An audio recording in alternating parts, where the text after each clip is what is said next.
Selamat pagi anak-anak. Assalamualaikum warahmatullahi wabarakatuh.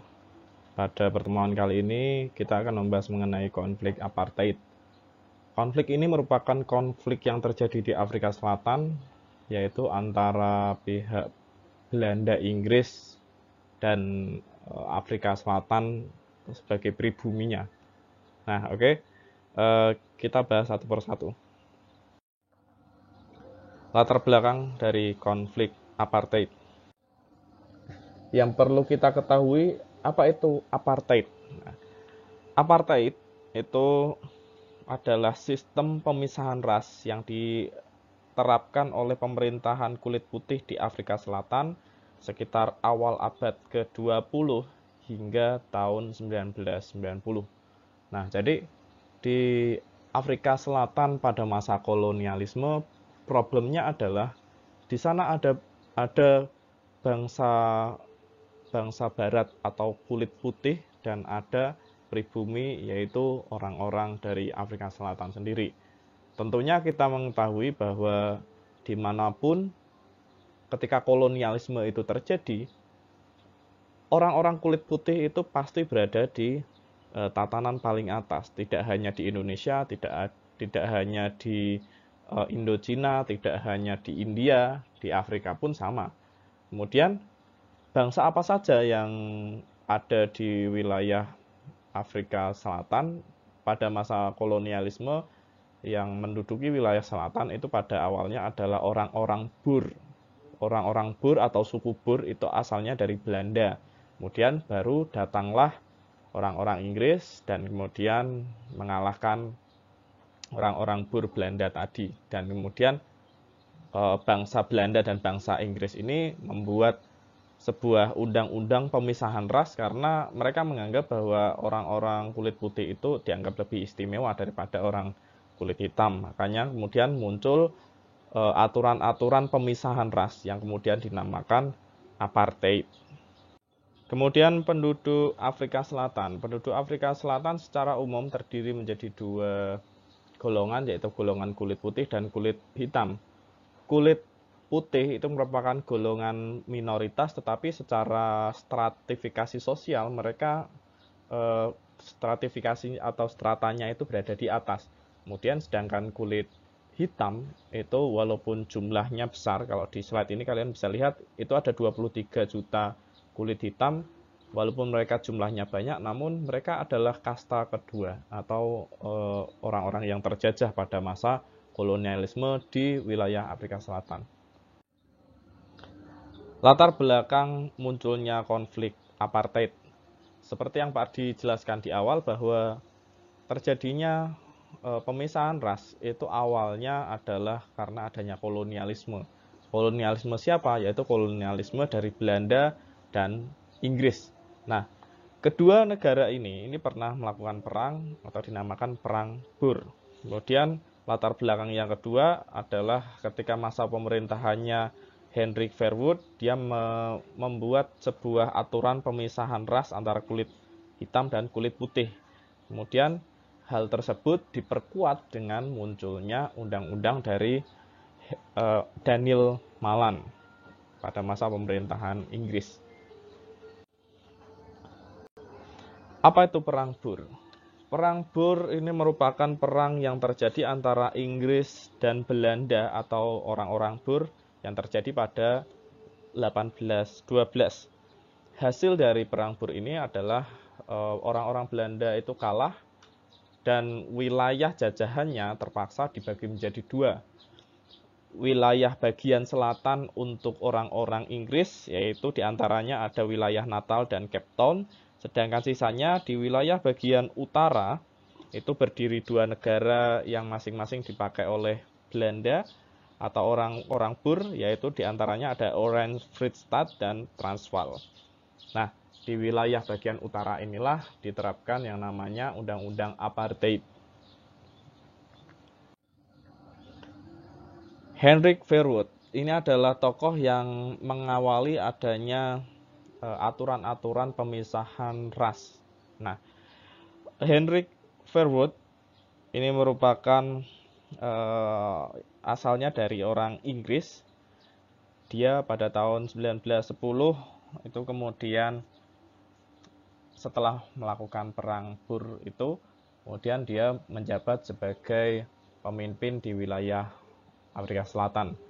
Karena pola kepemimpinan yang melakukan pemisahan ras, yang kemudian dia menjadi cikal bakal dari awal apartheid yang ada di Afrika Selatan. Isi dari aturan pemisahan ras atau undang-undang apartheid diantaranya yang pertama ada pemisahan fasilitas antar orang kulit hitam dan orang kulit putih, yang tentunya orang kulit hitam itu secara fasilitas itu lebih buruk daripada orang kulit putih. Kemudian melarang adanya kontak antar ras, melarang adanya persinggungan antar ras, kemudian menolak perwakilan kulit hitam dan ini menolak perwakilan kulit hitam di di parlemen, kemudian menentukan kepemilikan tanah dan tempat tinggal masing-masing. Jadi sudah dipetakan wilayah-wilayah dari kulit hitam. Selanjutnya yang terakhir menggolongkan masyarakat menjadi 3 golongan besar, yaitu ada kulit putih, kulit hitam, dan kulit warna. Sebelum munculnya undang-undang apartheid secara resmi dari pemerintah Afrika Selatan, itu sebenarnya sudah muncul gejala-gejala yang akan memisahkan antar kulit putih dan kulit hitam. Di antaranya yang pertama ada Native Land Act. Apa itu Native Land Act? Native Land Act itu adalah undang-undang tentang pertanahan. Nah, undang-undang ini mencakup bahwa orang-orang kulit hitam itu sebenarnya sudah dipetakan masing-masing wilayahnya, dan kemudian orang kulit hitam itu dilarang membeli tanah di luar yang sudah ditentukan. Nah, jadi sudah ada undang-undang yang melarang hal tersebut. Kemudian ada Group Areas Act, di mana ini adalah aturan untuk memetakan wilayah-wilayah dari orang-orang kulit hitam tersebut. Kemudian ada Undang-Undang Immoralitas, ini adalah pelarangan untuk melakukan perkawinan campur di antara orang kulit hitam dan orang kulit putih. Kemudian ada Population Registration Act, ini merupakan undang-undang yang mewajibkan orang kulit hitam untuk melaporkan diri sesuai dengan suku apa dia berasal. Jalannya politik apartheid. Di slide kalian bisa lihat, ini Pak Ardi buat mind mapping. Pak Ardi buat alur mengenai kronologi dari politik apartheid. Yaitu yang pertama, pada tahun 1913, pada masa pemerintahannya Verwoerd, itu mulai muncul adanya aturan dari pemisahan ras, yaitu munculnya Native Land Act, di mana orang-orang Afrika Selatan itu dilarang membeli tanah sesuai yang sudah ditentukan. Kemudian 1927 muncul aturan undang-undang immoralitas, di mana orang-orang kulit hitam itu dilarang kawin silang dengan orang kulit putih, begitupun sebaliknya. Kemudian tahun 1976 Peter Botha itu membuat homeland atau wilayah-wilayah yang sudah ditentukan oleh pemerintah untuk berbagai wilayah. Kemudian pada tahun 1982 di tahun-tahun ini itu mulai banyak partai-partai yang kemudian melakukan perlawanan, sehingga tindakan pemerintah adalah melakukan penangkapan terhadap orang-orang yang melakukan demonstrasi. Di antaranya ada satu tokoh besar, yaitu Nelson Mandela. Kemudian pada tahun 1989 Peter Botha yang sebelumnya itu menjabat digantikan oleh de Klerk. Pada masa pemerintahan de Klerk ini pola pemerintahannya itu lebih lunak terhadap demonstrasi dari Afrika Selatan, sehingga pada masa pemerintahan de Klerk ini Nelson Mandela itu dilepaskan. Nah, ini Pak dijelaskan secara rinci mengenai masing-masing pola pemerintahan pada slide sebelumnya. Afrika Selatan di bawah pemerintahan Peter Botha. setelah menggantikan Verwoerd pada tahun 1976, Peter Botha ini secara resmi dia membuat homeland. Homeland itu wilayah-wilayah yang memiliki otonomi masing-masing. Nah, dia dengan cara membuat homeland ini mempertegas bahwa pemerintah Afrika Selatan itu memisahkan ras antara orang kulit putih dan orang kulit hitam. Maka di sini sangat terlihat bahwa pemerintahan Afrika Selatan itu melakukan diskriminasi ras di antara orang kulit putih dan kulit hitam. Dengan adanya diskriminasi ras ini kemudian muncul berbagai perlawanan dari partai-partai yang ada di wilayah Afrika Selatan. Salah satu perlawanan dari partai-partai Afrika Selatan itu ada ANC dan kemudian ada PAC. Nah, dengan adanya perlawanan ini, pemerintah juga bertindak secara tegas. Dia menangkap tokoh-tokoh yang dianggap memiliki pengaruh. Salah satunya adalah tokoh besar yang sekarang ini muncul, yaitu Nelson Mandela.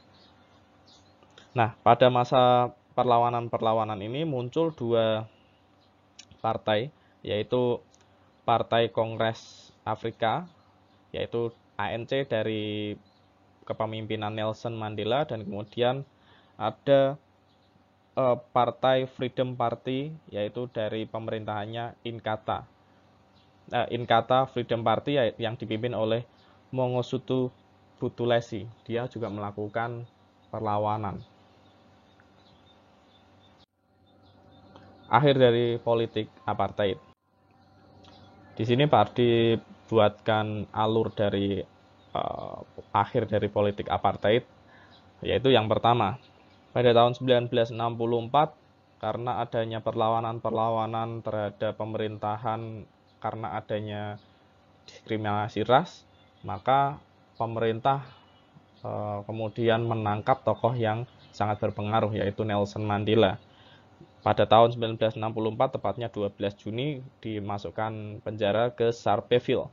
Kemudian pada tahun 1982, dilakukan pemindahan penjara Mandela, yaitu yang awalnya Sharpeville ke Polismore. Kemudian di tahun 1988, orang-orang Afrika Selatan itu merayakan ulang tahun dari Nelson Mandela dengan besar-besaran, disiarkan ke radio, ke TV, sehingga karena adanya penyiaran yang sangat masif, dunia internasional kemudian seperti melihat apa yang terjadi di Afrika Selatan. Maka kemudian muncul dukungan dari dunia internasional terhadap Nelson Mandela, dan kemudian banyak yang menekan agar pemerintah itu melepaskan Nelson Mandela. Nah, hingga tahun 1989, pemerintahan Peter Botha itu diganti oleh V.W. de Klerk, di mana de Klerk ini pola pemerintahannya lebih lunak daripada pemerintahan sebelumnya dari Verwoerd maupun dari Peter Botha. Maka di tanggal 11 Februari 1990, Nelson Mandela dibebaskan. Kemudian berlanjut 7 Juni 1990, de Klerk menghapus undang-undang tentang apartheid. Kemudian 21 Februari 1991 mengumumkan tentang eksistensi dari apartheid ini sudah dilarang. Nah, di sini kita mengetahui bahwa usaha dari Nelson Mandela dan kawan-kawan itu berhasil dengan adanya penghapusan undang-undang apartheid ini. Kemudian pada April 1994 dilakukan pemilu multirasial, atau pemilu yang sebelumnya itu hanya dilakukan oleh kulit putih saja untuk memilih pemimpin Afrika Selatan dari kulit putih. Maka pada tahun 1994 dilakukanlah pemilu multirasial dengan anggota pemilu dengan pemilihnya itu dari semua ras yang ada di Afrika Selatan, tak terkecuali dari orang-orang kulit hitam maupun kulit berwarna. Karena jumlah simpatisan dari Nelson Mandela itu sangat banyak, maka Pada tanggal 19 Mei 1994, Nelson Mandela terpilih menjadi Presiden Afrika Selatan pertama yang berkulit hitam. Nah, itulah perjuangan dari Nelson Mandela untuk bisa mensejajarkan ras kulit hitam dengan ras kulit putih di Afrika Selatan. Cukup sekian materi dari apartheid. Semoga membantu, semoga terinspirasi dengan kisah dari Nelson Mandela tadi. Apabila ada yang perlu ditanyakan, silahkan komentar, atau kalian kalau mau membaca teksnya nanti Pak Ardi cantumkan di deskripsi. Oke, terima kasih.